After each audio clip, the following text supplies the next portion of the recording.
Este programa es auspiciado por Turil. Lo más importante es usted.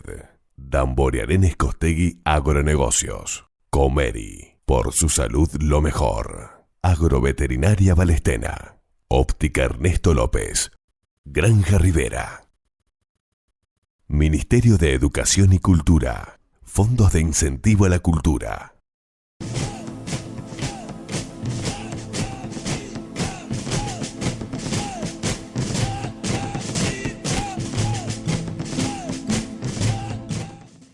Bienvenidos a Capítulos de Historia.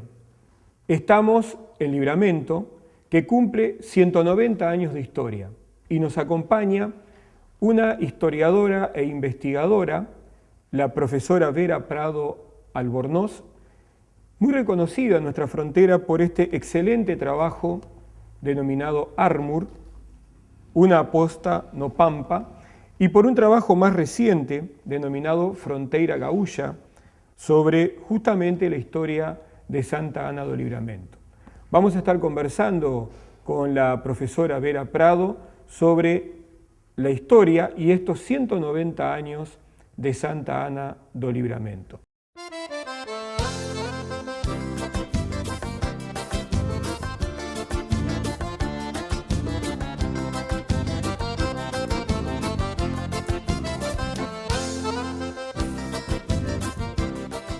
Quais são as origens de Santa Ana do Livramento?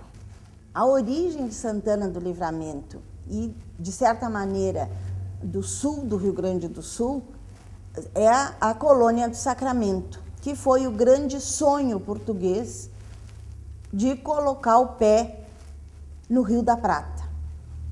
Então, esse sonho é que vai explicar as campanhas da Cisplatina, a ocupação do atual Uruguai e principalmente o exército pacificador, entre aspas, que veio para ocupar o atual Uruguai, para ajudar o atual Uruguai, mas na verdade o grande interesse era a ocupação. Então, se a gente entende a colônia do Sacramento, como grande motivo de nós estarmos aqui falando português nesse momento, porque senão nós estávamos aqui todos falando espanhol. Correto. Quando o exército pacificador, al mando de Lecor, A mando de Lecor, 1817. Posterior. En esa intervención ocurre la fundación del campamento de São Diogo. Na de São Diogo, que é se diz nos braços do Ibirapuitã, né, o acampamento foi aqui e foi o que deu a origem ao local e ao avanço da fronteira, né, de 1811. Quando eles chegaram no meio do Uruguai, o exército do Dom Diogo, os ingleses bloquearam o exército e pediram para eles voltarem, porque na Europa eles estavam lutando juntos, espanhóis e portugueses, contra os franceses, que tinham invadido toda a península.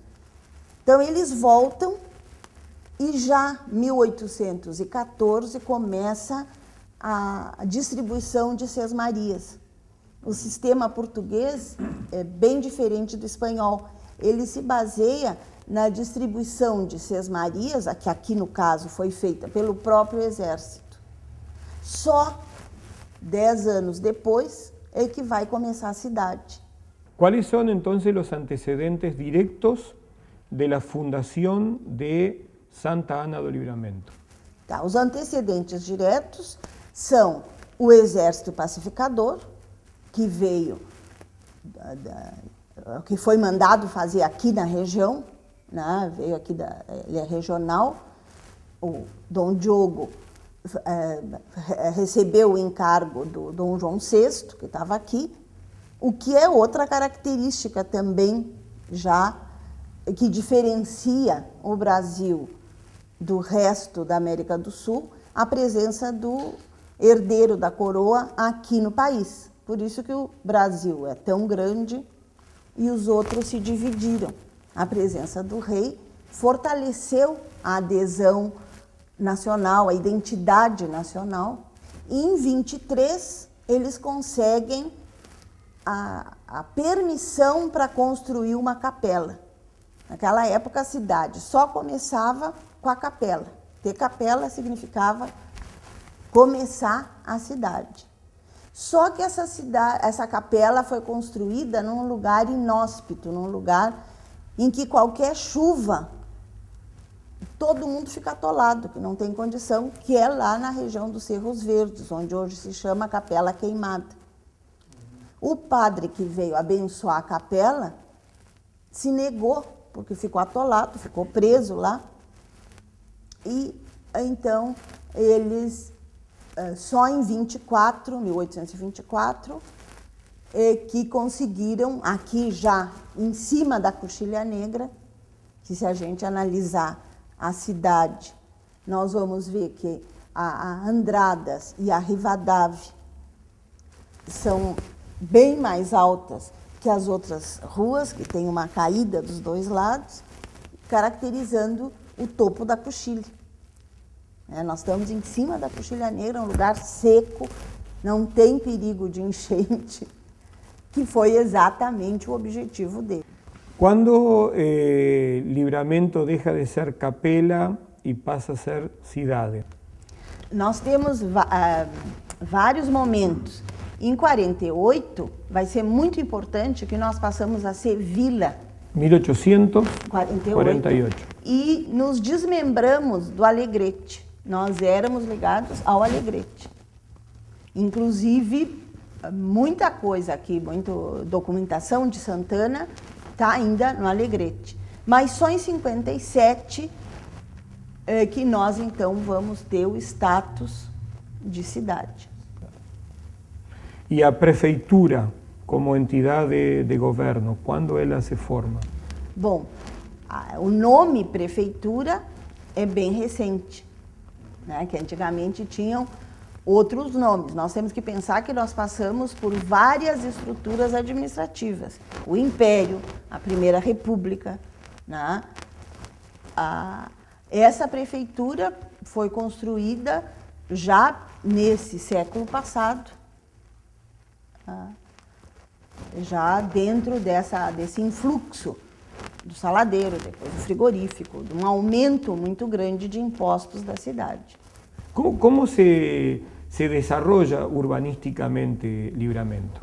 Bom, a igreja, obviamente. Na praça ficavam as carretas, que a gente tem que ter ideia de Santana como durante praticamente 100 anos, um lugar onde as carretas de boi tinham grande importância. Nós recebíamos o material do Uruguai, de Montevidéu, e distribuíamos aqui pela fronteira.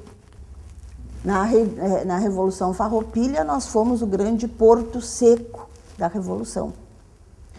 A cidade se desenvolve, então, ao redor da praça, como uma cidade colonial, com muitas árvores frutíferas, com muitas flores.